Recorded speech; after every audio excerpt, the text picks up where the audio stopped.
Greetings again. This is Field to Rim.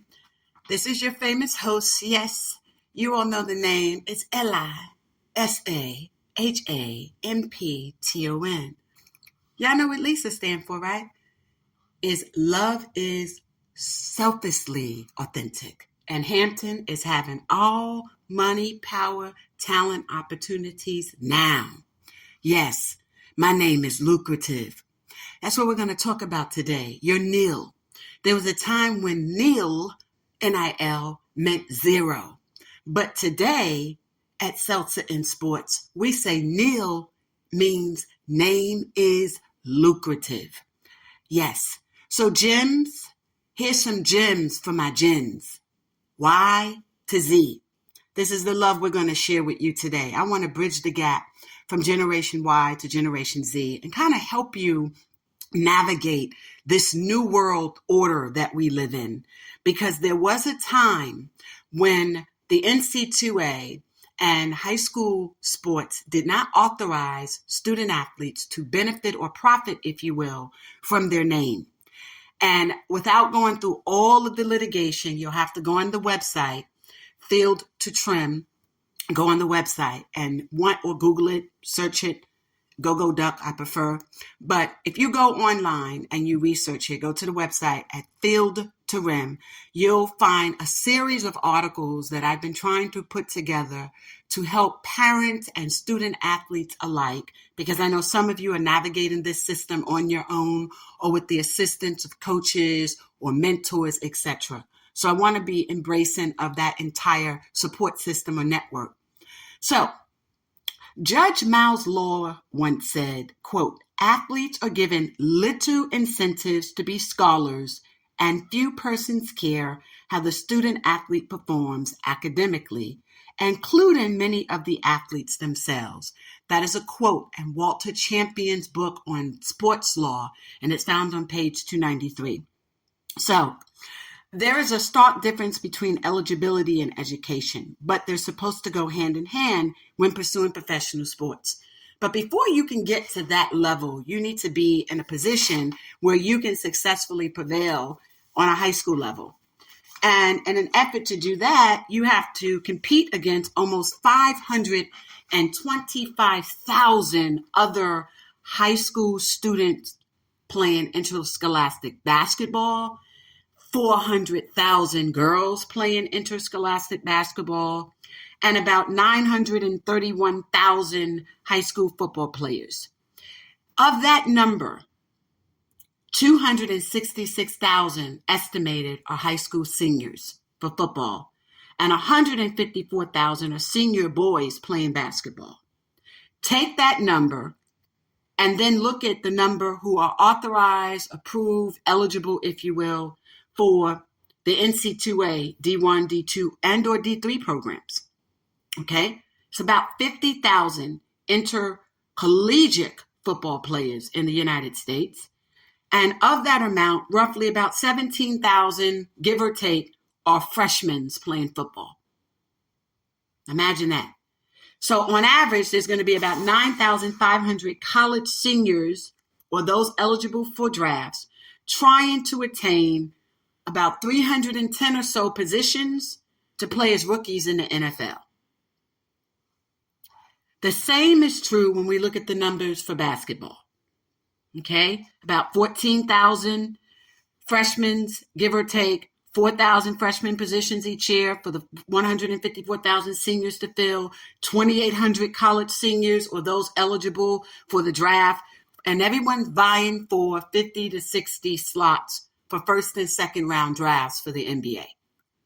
Now, I wanted to put that into perspective, not as a way to discourage you from moving forward with your desire to pursue collegiate sports, or professional sports. Rather, I want to put it in perspective for today's show, Gems for Gens. Bridge the gap and give you some tools that you might need to thrive and survive in this space.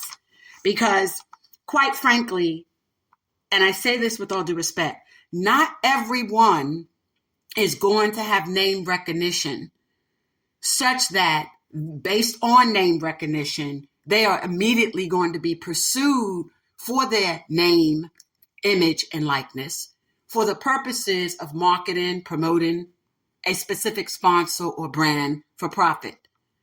But I'm going to teach you today how even on a high school level and collegiate level, if you're not in the top ESPN 100 for basketball or 300 for football or national rankings, USA Today and Sports News, etc., and a host of other databases that are now available out there, if you don't fall in their ranks, it doesn't mean you don't matter. And I'm going to explain to you why. Numbers sometimes don't matter. But in an effort to do that, I want to call out some names for you because these are going to be names that you should know if you are a student athlete in high school and or college. Because part of your kneel is also recognizing the name, image, and likeness of your competitors as well. They're not simply your competitors on the field or on the court, if you will, or from the field to the rim. Hello. Rather, these are your competitors who you're competing against in an effort to attain brand sponsorship. Okay? So there's a couple of names, and I'm going to be biased to some of them, and I'll explain to you why, because if I don't, I can't go home, right? I'm a native New Yorker, so I'm going to shout out a few New Yorkers. That's out of that respect. But notwithstanding that, you have Cooper Flagg, who attends school, as y'all know, in Florida. He's going to Duke. He's out of Maine. And then you have Airious Bailey. He's out of Georgia, but he's going to Rutgers in New Jersey. And Daylen Harper, he's going to Rutgers in New Jersey. And ironically, those are your first three. Those are the top three high school picks according to ESPN and other outlets, if you will, that engage in the ranking and rating systems. They may vary, give or take, between 1 through 5, but that's where they are right now. But you also have other individuals on that list, like Jaylen Quaintance. You have Dellquan Warren and Ian Jackson. They're from New York. Ian Jackson is from the Bronx. He's going to University of North Carolina. Before him, the only other player out of the Bronx, New York, to ever go to UNC that was a rank player is Frederick Jimmy Black. He played on the team with Michael Jordan back in 1982. In fact, James Freddie Black, they used to call him Jimmy or call him Black. He's the gentleman who gave the assist to Jordan for the winning game for the 1982 championship against Virginia, and they played against Ralph Sampson. I was a little girl. I remember that game. I do. Yes, I just told you. I was. And I could barely get around, but I remember the excitement from everyone in the family because he represented the Bronx, New York, the BX. And everyone knew he would be drafted. He was to the New Jersey Nets at the time. Now they are the Brooklyn Nets, but they were playing in the Meadowlands in New Jersey at the time. He did not make it, unfortunately. There's the politics of how New York ballers are dealt with in the NBA, and that's a different show. But it's a learning process for you. You might want to research him because he was an exceptional athlete. A lot of people talk about height and the small guard position and Allen Iverson. But you look to him and another gentleman from the Bronx, New York, who got murdered named Damian Williams. They were the epitome of an Allen Iverson, but in the 1980s, in terms of their height, the way they played the game, their ability to master the art of the game. And yes, that's who he is. So we're very proud that Ian Jackson has been considered. And I'm going to tell you another reason why I highlighted him. If you recall, the first three players are going to Duke and Rutgers. But when we think of the Sweet 16, when we think of the Final Four, what school usually comes to your mind? The Tar Heel Blues. From the days of Dean Smith to Roy Williams to Herbert, yeah, you think of UNC. So what you're going to learn today is sometimes no matter where you rank in that top 100, top 300, it might very well come down to what school you end up attending or committing to. We got Archbishop being represented, Stony Brook, Stony Point, John Marshall, Don Bosco, and Mont Academy as the leading high schools in the United States right now for the class of 25. That being said, when you look at some of the other high schools and the players that they are putting out there, those individuals, such as many of you in the listening audience, have just as much of an opportunity to excel collegiately and brand yourself now. As we approach the month of April, we're going into signing period. And there are different signing periods for football and basketball, but I'm trying to minimize a lot of that conversation for the purposes of taking us into the meat and the potatoes, so to speak, of the show. The other thing I wanted to bring out, because I don't want to leave football out, is some of the leading football players. Most of them are going to Georgia, Alabama, OSU, and Auburn. And you got number 8 is DJ Lagwood. He's out of Willis, Texas. Then there's a couple of, you got Marques or Marques, depending upon how his family pronounces his name, Easley. He's headed out. And then we have Josiah Brown. He's at Holy Trinity. And then he's out of Tennessee. We got Boo Carter. And you got Hogan Hause, and he's going to Michigan. And I want to point these 3 out because on a list of 300, follow where I'm trying to take you with this show. They are ranked 286 out of 300. That's Hogan Hause. And then Boo Carter is 297 out of 300 top players. But guess what schools they're going to? Michigan and Tennessee. So follow what I'm teaching you. Don't be so concerned all the time about where you rank in the numbers, because at the end of the day, it's going to be where you are going to appear on television for the world to see at top-ranked D1 programs where your sponsors are looking for someone with your talent. So if Boo was thinking, yo, I'm 297 out of 300, but Boo, you're going to Tennessee. And if Hogan was concerned where he was going, you're going to Michigan. That's Blakeville. Hello. That's Corin. That's Blakeville. That's J.J. McCarthy's Ville. Why not go to Michigan, right? So don't be so concerned when I start having this conversation of, well, I was this number and that number on the top 10, top 100, because for the purposes of your NIL, your name, image, and likeness, what's going to matter at the end of the day is where they see you. And media rights is a big issue in sports. Right now, you have the ACC, which is a conference in and under the NC2A, who's involved in litigation against Florida State University and other institutions, right? Clemson being one of them. But one of the crux or main issues of that litigation is if they leave the ACC conference, will they be able to control their media rights outside of an ESPN? Well, that means, do they profit from it? Do they have to stay with ESPN? Can they get another network to cover them? Media rights dictate who sees you. The millions of viewers worldwide who have access to you is predicated, determinative, based upon who sees you and who hears you. That allows you to develop and engage and build your brand for your name, image, and likeness. I wanted to put that out there. For football, New York doesn't necessarily do very well in that category. They generally don't. It's usually controlled by individuals from Texas, North Carolina, Georgia, Alabama, and Florida. But we do have a baller out of Hicksville, right? So I wanted to throw that out there. So now let's jump in and let me try to take you through something. I did want to throw 2 other names out. Let me get out Johnuel Fland. He's going to University of Kentucky for basketball. And BJ Edgecomb, he's going to Baylor. I got to put them out there. If I don't do this, I cannot go home. They New York ballers. I got to show them that love.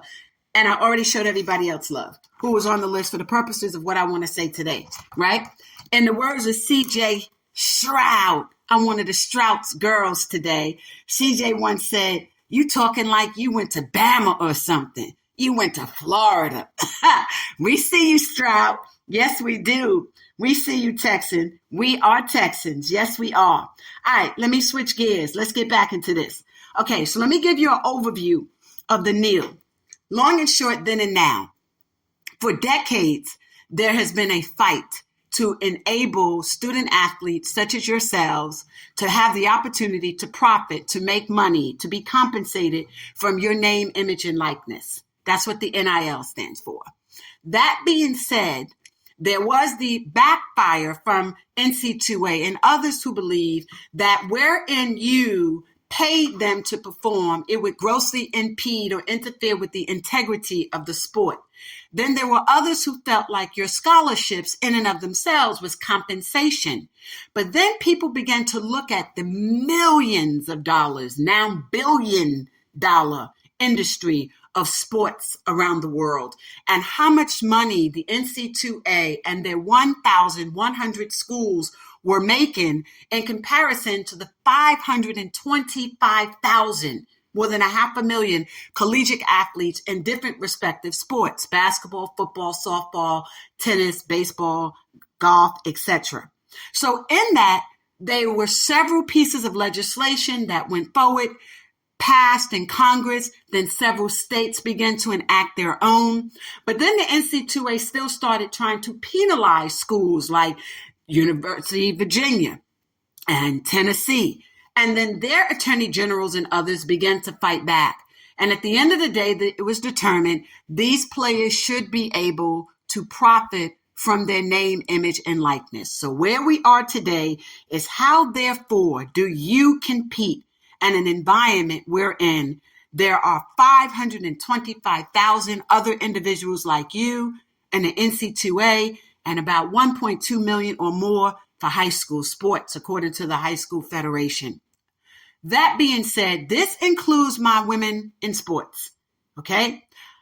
The Caitlins of the world. And we're going to talk about the Caitlins and the Angel Reese and others, and Lauren Taylor out of Francis Marion University, who now holds the title of all of the NC2A divisions for the leading rebounder in D1, D2, and D3 schools. So I'm going to include my ladies. Yes, I am. But where I want to go with this, I'm not going to speak in terms of necessarily being gender specific. So what I'm providing you is good enough for everyone. Okay?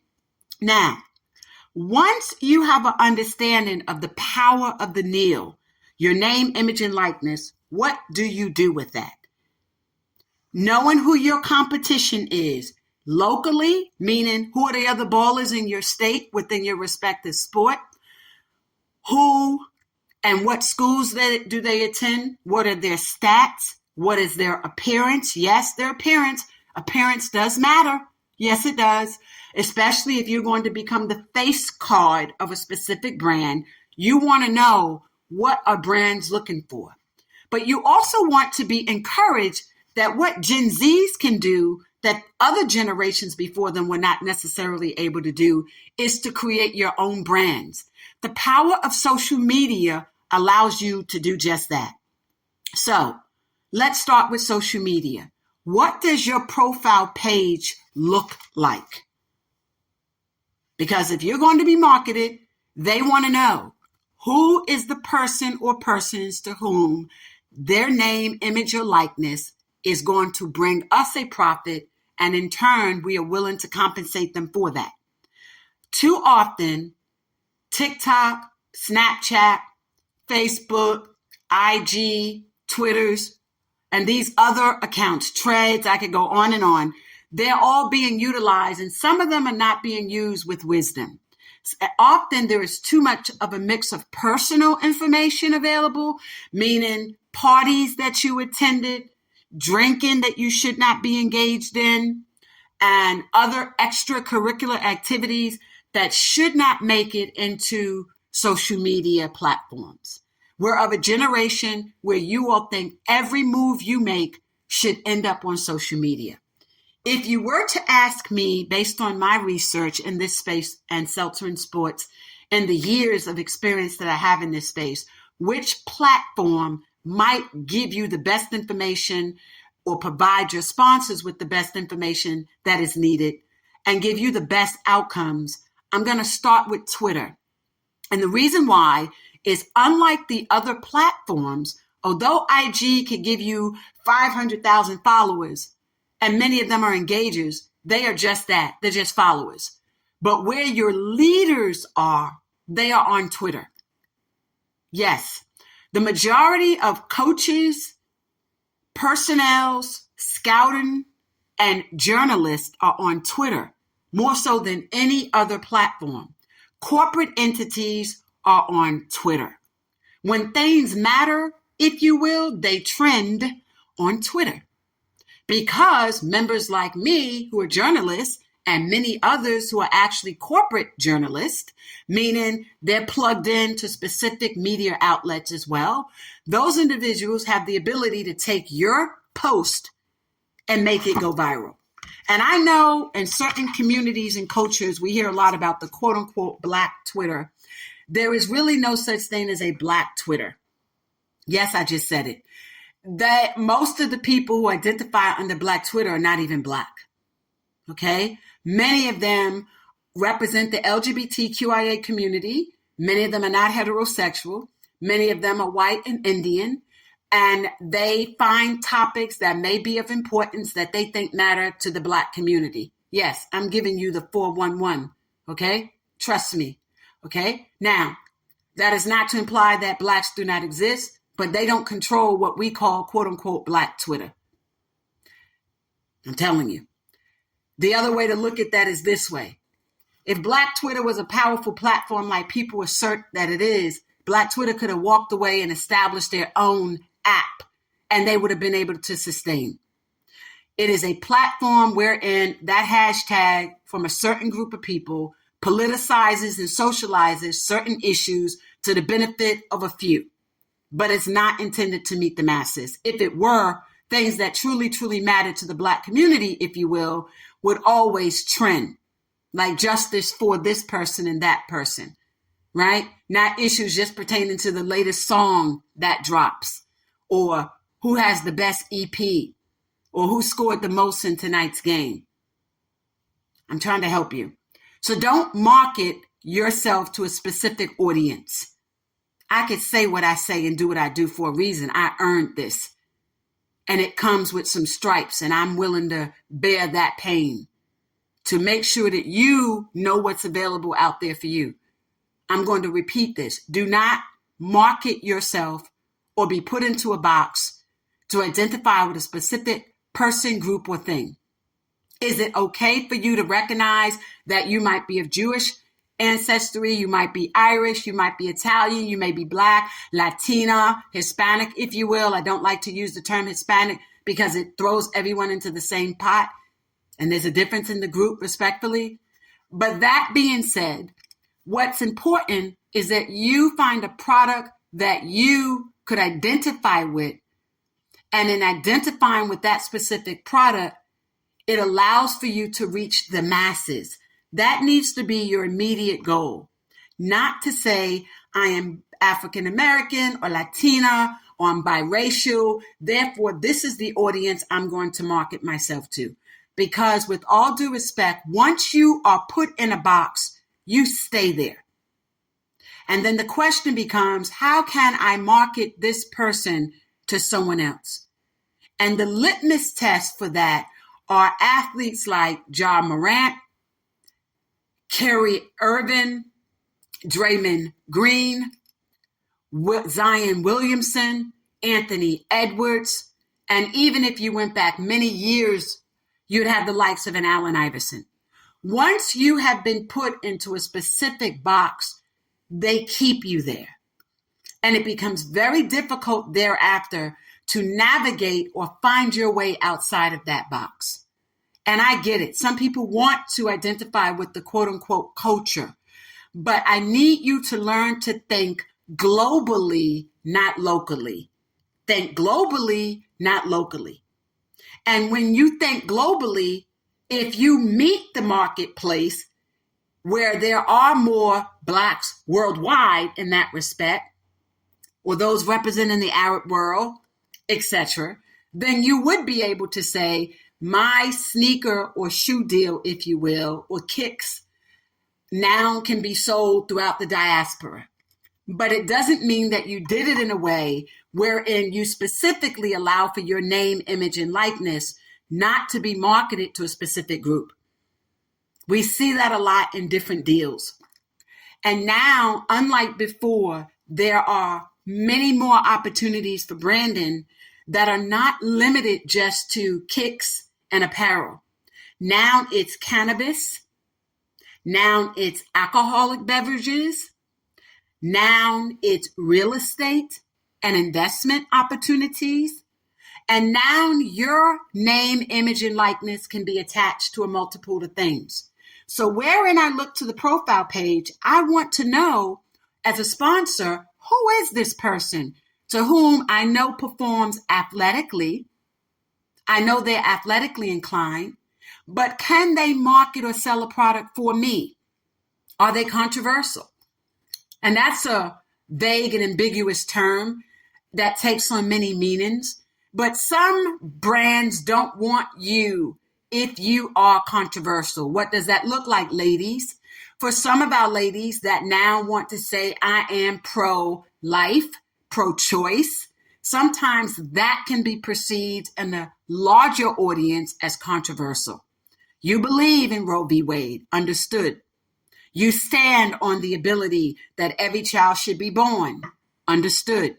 But should that find its way on your social media page? If you are attempting to reach the masses, your sponsor may say no. But now if you want to be an athlete that uses her talent, if you will, for the Susan Komen for breast cancer, that's looked at differently. And it's a women's issue, yes. Reproductive rights is a women's issue, yes. But it's all in the presentation. Because at the end of the day, sports in America is like music. It is intended to be universal. It is not intended to be the great divide. Let me repeat that. Sports in America and around the world is like music. It is intended to be universal. It is not intended to be the great divide. So wherein you take on a certain stance politically or socially, and you allow that to be communicated in your profile, you may be deemed or identified or branded yourself, if you will, as a controversial figure. And we saw that with the likes of Colin Kilpatrick, a great player in the NFL, but he took a stance for what he said he believed. And as a result of the stance that he took, he was penalized. Kyrie Irving in the NBA took a tweet, a documentary that was about Black Hebrews that was available on Amazon. He simply reposted it because it was something he believed in. And in exercising his free speech and reposting it, he would be fined $500,000 initially, and then suspended, and then traded. And it cost him. Even Nike. And then you have individuals like John Morant, NBA player, who used his platform to share a video that was not one engaging in illegality, but it did not meet the brand or the image of the NBA.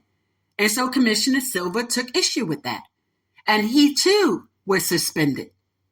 And these athletes lost anywhere between $16 and $17 million in their suspensions alone. And then their branding with their shoe deals. And then once you're labeled, it's very, very difficult to be redefined. As great of a player as people would like to say that Allen Iverson was, and call him a cultural icon because of the way he dressed, etc., he was basically to this day left to the urban market. Even now, you'll see him with Hennessy for liquor and with DraftKings for gambling. Recently, Peacock gave him an opportunity to appear on a commercial for their streaming platform. But it becomes difficult once you're labeled to learn to find a way to fit you in. If you're Caitlin Clark, you made $900,000 for her kneel, her name, image, and likeness. Collegiately, 1 year only. She's going to leave that and not exercise her 5th year to enter the WNBA, where she'll make $78,000. Her name, image, and likeness may not fare the same way on a professional level as it does and did in the NC2A at Iowa. The same is true of Angel Reese. She's at LSU. The Bayou Barbie. She used her name, image, and likeness, Bayou Barbie, but recently encountered a legal problem with using the term Barbie because it's trademarked by Mattel. It is their mark. They own it. So where collegiately people could say you look like a Barbie, a black Barbie doll, the Bayou Barbie, on a commercial level, you can't do that. What am I teaching you? While you're branding yourself, make sure the name or aliases that you are using, you could legally use. Allen Iverson was sued for using the word, quote unquote, the answer. It belonged to someone else. The same as AI3. So when you're choosing a name, you have to be careful about the name that you choose. The name that we can grow up using on the streets may not be a name that you can use when you're trying to brand yourself commercially. So, when you're growing up and people are saying, oh, he's like a little so-and-so, and he's like a little this, and she's a little that, and she got skills, and she could do that. Well, that might work in our communities, but it's not going to work commercially. Because at that point, you're now dealing in a different world. And so as you build your profile page, be mindful of the name that best identifies you, or the aliases, or the also known as that you take on. So what should be on this profile page? Your bio. Your bio should have who, which is your full name.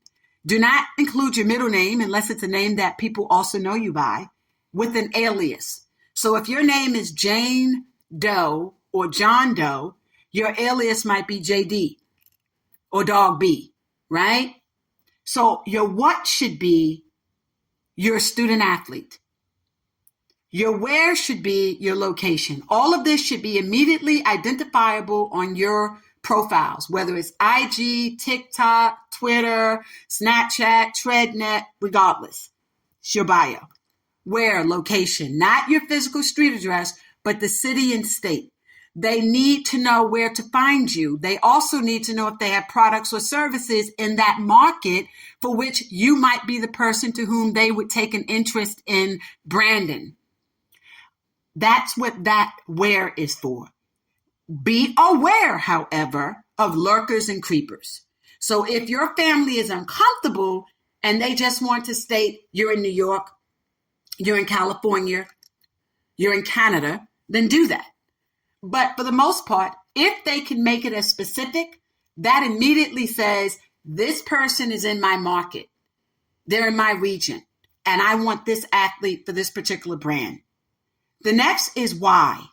So your why is like a resume, and that section of your bio should include your school.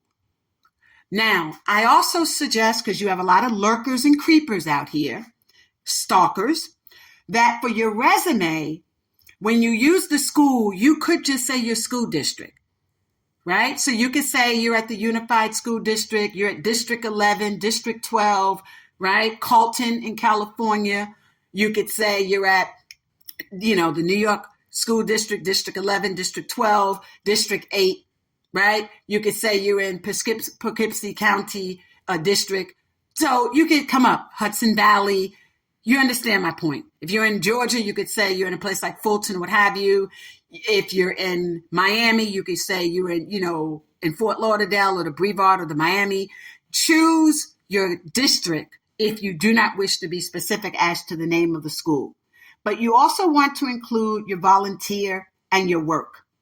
So if you work an after-school job or internship or externship, whether paid or not, if you have engaged in volunteerism but have not worked, put where you volunteered, because that is deemed employment history for high school students and college students alike. Your how is two things about you. And I say choose one from the present goal and a future goal. And I'm giving you the Selton sports method, and I know it works. So you already have who, what, when, where, how. Your when is the dates of matriculation. So let's say you are committed to go to a school like Rutgers, University of Kentucky, University of North Carolina. That's your when. Freshman class of 2025. That's how you do your when.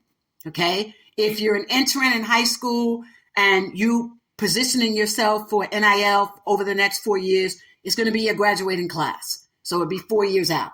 Okay. If you're going to be an interim freshman collegiately, again, you put the class on, but give them the duration. So I'm coming in 2024, and this is the year that I anticipate on graduating. So for that's your when. Your how, as I previously stated, are two things about you. What defines who you are? I say use that section for your goals. This is my present goal. This is my future goal. Let me give you an example. My present goal is to graduate high school and go to college and get a degree. My future goal is to utilize my degree in the field of sports medicine, or alternatively, to own or operate occupational or physical therapy organizations, or intermedicinal cannabis, or my future goal is professional athlete. I always suggest don't limit your future goal to simply stating, I want to be a professional athlete, because that tells a brander, a sponsor, a marketing rep immediately you are one-sided, you're unilateral, and you're not thinking for the future. We want you to think realistically. That does not mean that you don't think that you can go to the pros. But in addition to that, what is your fallback plan?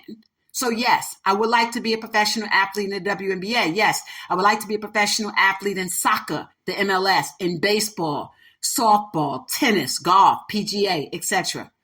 A jockey for Kentucky Derby or the Belmont or, Aqueduct or what have you, right? But if I cannot do these things, this is what else I would like to do. And you don't necessarily have to state my fallback plan is, but at least list two things if you know that professional sports is your true passion, okay? Most people think if I tell you that's what I want to do and that's only what I want to do, that is more likely to get They need to know you have a fallback plan. Because most professional athletes, when their career is over, you need something else. The career span, on average, for football players is 5 years. On average, 5 years. Some of them get to 7. That's your average. For professional basketball, the average player plays in the NBA on average 7 to 10 years. And for some, it's the 7. Definitely not the 10. So when we look to the athletes like Kevin Durant, LeBron James, Stephen Curry, and we look to people like the Greek GENS, and we look at what other athletes are doing like Butler in Miami, and we look to Trae Young. I mean, I could go on and on. Yeah, many of them are the exception, not the rule. Because if you look over the history, and I've studied this, I could go all the way back to, a lot of classes. But if I look at just the class of 1996, which to me was one of the best NBA draft class ever, that becomes your litmus test for all sports, if you will. If you look at the successes of that class, but you look to the number of years that class played in the NBA, and you look at what many of them are doing today, post-career, that is your focus, why it is imperative, it's important for your sponsors to know that you have a life outside. Because when this life is over, we know statistically, it is documented, that the majority of professional athletes within 5 years of retirement are broke. The millions are gone. Think on that. So if you are able to demonstrate early on that you have a plan, then you say to this marketer that I've attained this degree or I have this amount of education, and if I don't succeed professionally, then this is what my plan is. But if I do, I still have a fallback plan. I can still go back to medical school. I can still get a CPA license. I can still become a lawyer. I could still open up my own businesses. I could still branch into the field of real estate, et cetera, et cetera, et cetera. I can still have my own clothing line. Okay. So what I also want you to do is add links to your bio. Now with IG, unless you have a business account, you cannot add a link to IG. TikTok or Twitter allows you to add a link to it. And you don't need a business account to add the link. You can still do that even with a personal account. I told you the power of Twitter. So why is a business account an advantage? And a business account has an advantage because it gets analytics. The analytics is the data that's able to show sponsors how many people visit your page, because you have profile visitors. These are people that are coming to the page to see what's on their page, but they're not following you. They come on your page. They're not lurkers. These are people that just come to see what you've posted, and then they come and they leave, but they don't follow you. So that's a profile visitor. That's what we identify as profile visitors. Then you have another group that are actually your followers or followers of your followers. Those are two separate groups. So your follower may have reposted something that you posted that causes their followers to come onto your page and visit, but they don't follow you. And then you have your actual followers. And then it's the people you follow. So often the people we follow are not necessarily people that are following us, and vice versa. So the analytics give a bigger picture of what we think. And what we need to understand is that less is sometimes more. So what does that mean? What are you actually saying when you say less is more? A lot of us are caught up with, I only have 50 followers. I only have 500 followers. And you think you don't have a broad enough audience. That's not what your sponsors or branders think. People look to organic followers. And oftentimes what seems to happen in the space of social media is the one that has all the millions, they have followers. Many of those quote unquote followers are fake accounts. They're bots. They're automated accounts, which are technically in violations of the platform rules. They are burner accounts, meaning someone who set up a whole multitude of different accounts so that they could scroll different people's pages and then sometimes troll them too. And then you have inactives. These are people that followed you but sat there. They don't engage your site at all. They don't do any of that. And I know on platforms, particularly like X, since Elon has taken over, there is a difference now in the type of engagement in terms of who likes, who retweets, who's posting, who's quoting, and who's even being seen. And there's been a political and a social climate on the platform as well that may very well be responsible, accountable for that. That being said, do not allow yourself to be deterred from social media based on the people that you think are not following you. Less is more. Someone once said to me, you don't have a big audience. I said, okay, that person has a few million followers. He's an athlete. And I said, okay. I said, I tell you what, let me write a story and post it, and I'll let you post something on your page.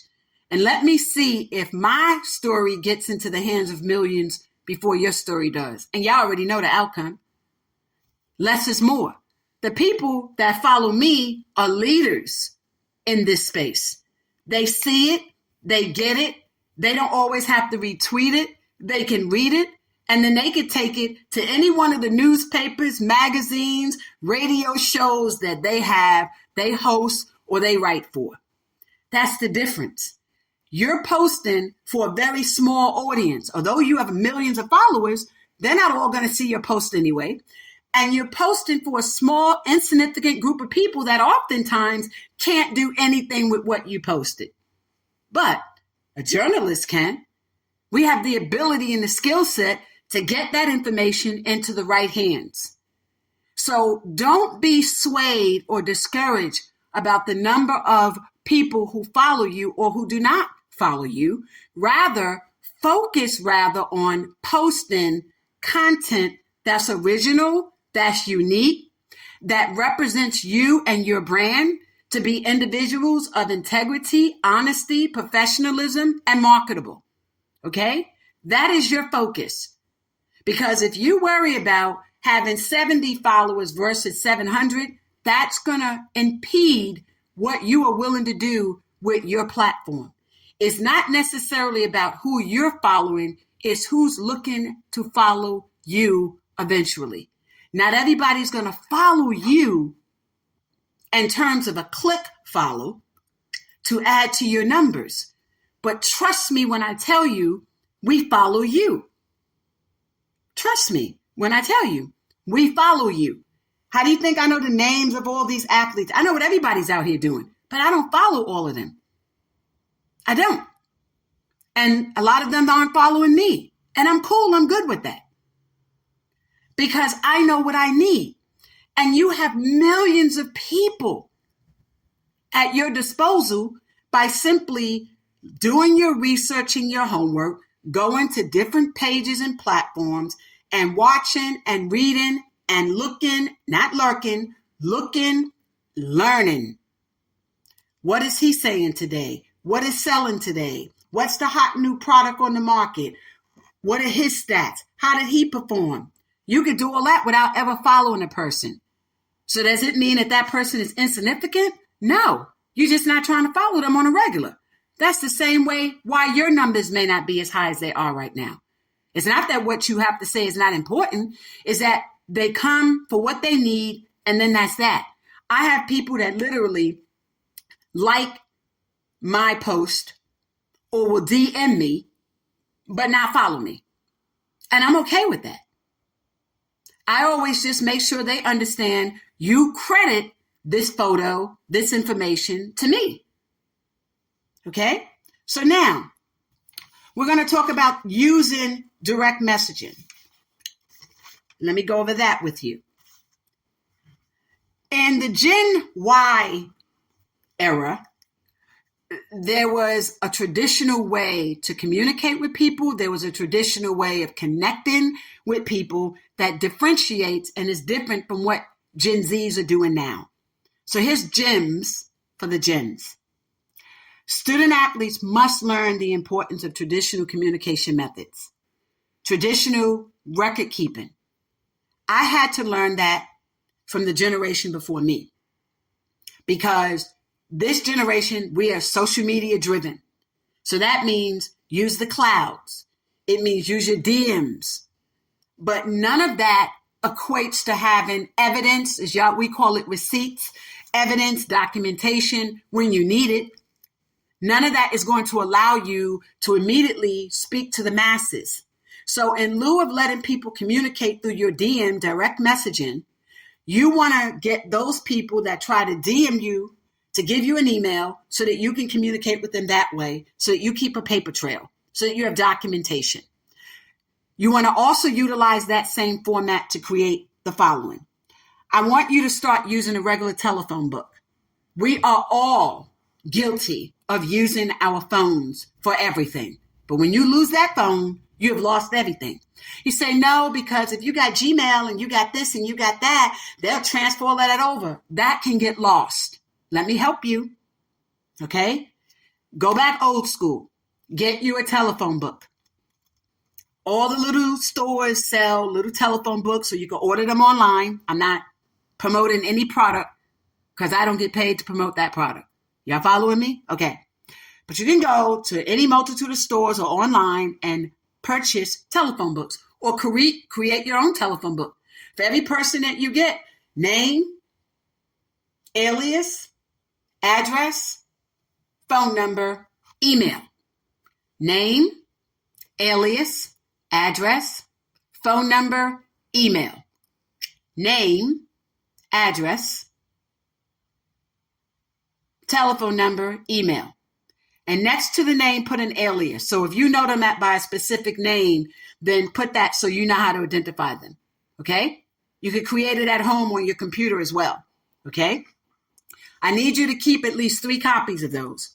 And for my student athletes, keep one at home with your parents. take one with you to college, and then you have one with someone that you can really, truly trust in the event that something happens with the parents and don't have access to that property again, or they move, or the house catch fire. Like, always think for your worst case scenarios when it comes to documents and your ability or inability to retrieve them.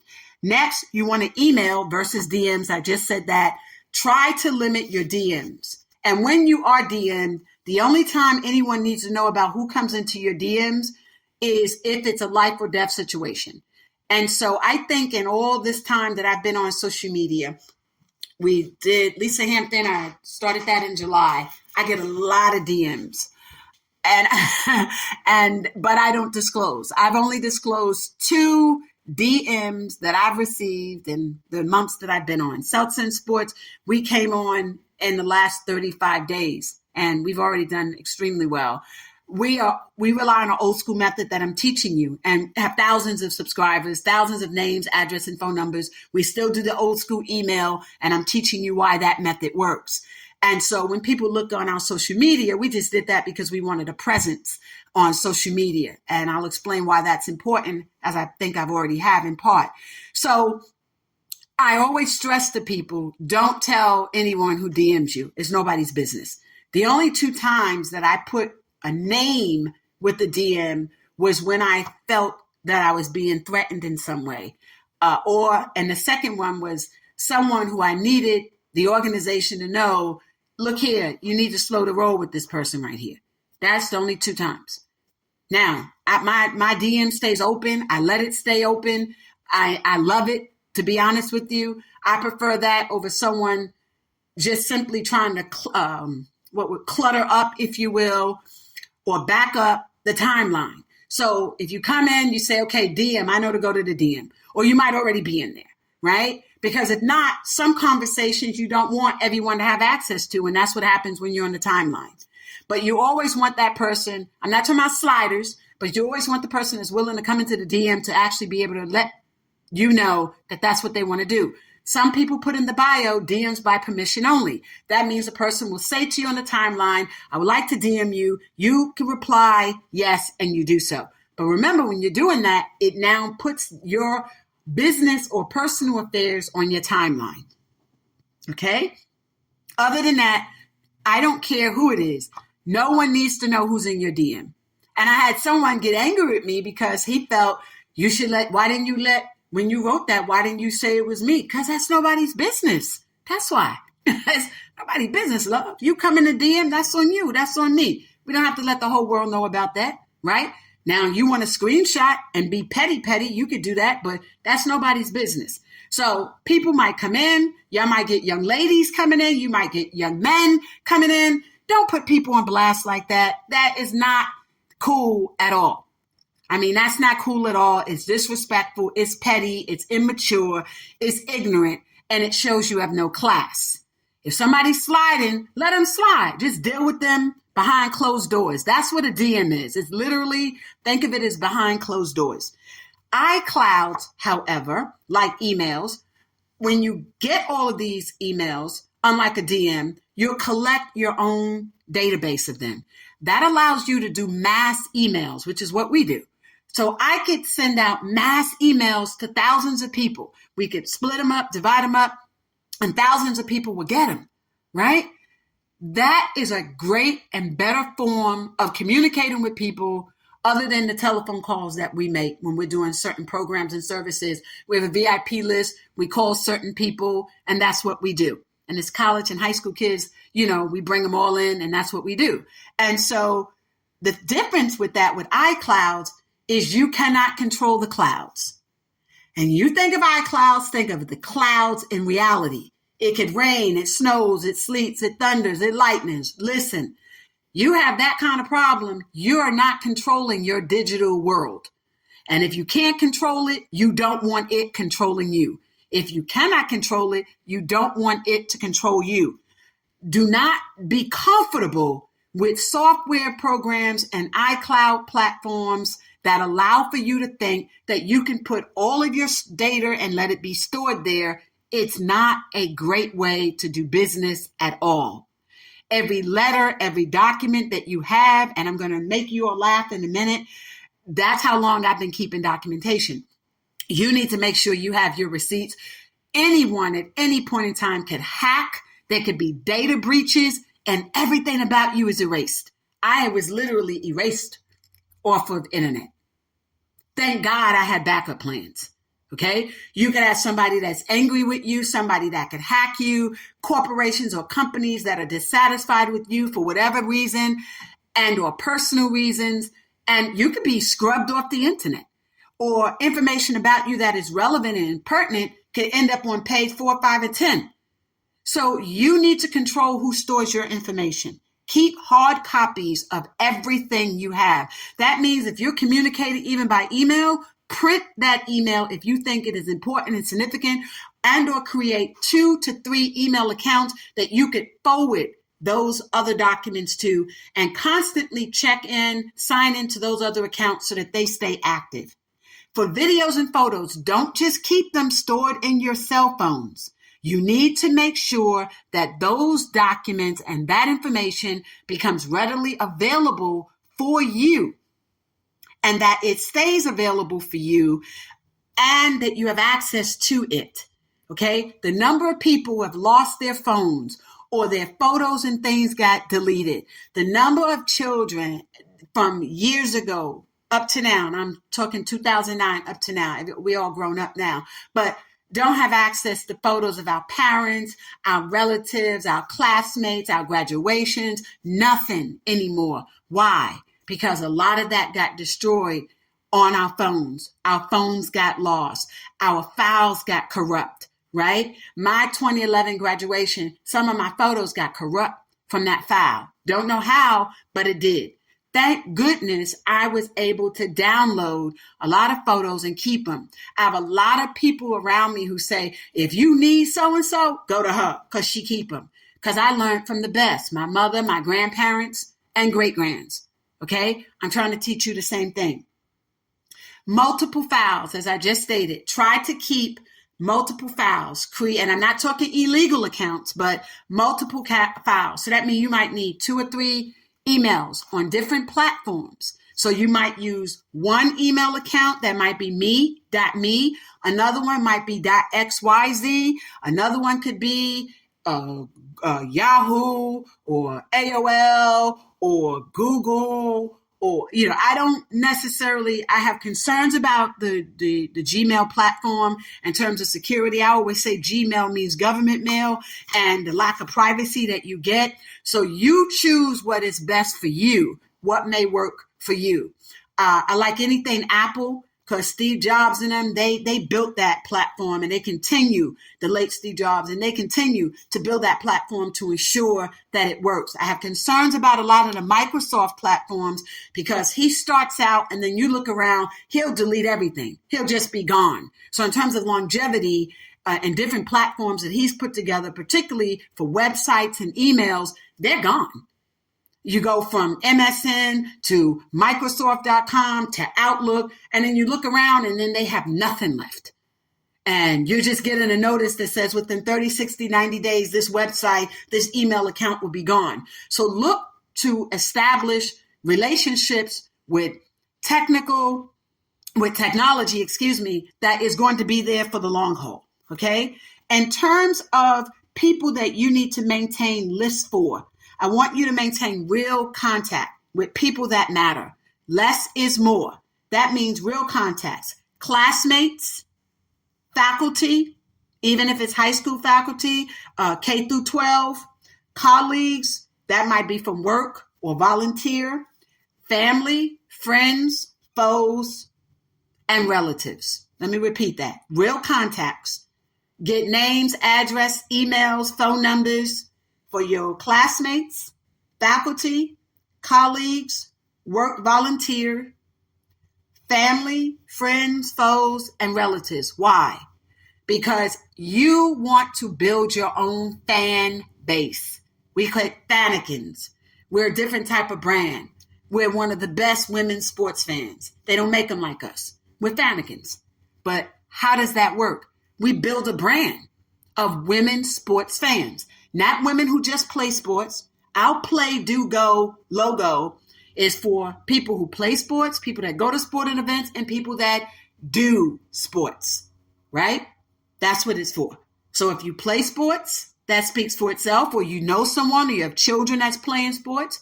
If you do sporting activities and sporting events and the like, and if you go to sporting events, Play, Do, Go. And we build our contact list around that. That means sponsors do that. They play, do, go. Family, friends, faculty, school. But also, not only are you building a fan base with this group, but you are also creating for yourselves people that you need to stay in touch with for the future. Your contact. People that you might want to invite to attend programs, services, and events for the future. People that can help you market your brand, because your name is lucrative. And this is part 1 of our signing, and I'll come back with part 2. Join me on the next episode. Field to Rim. Thank you.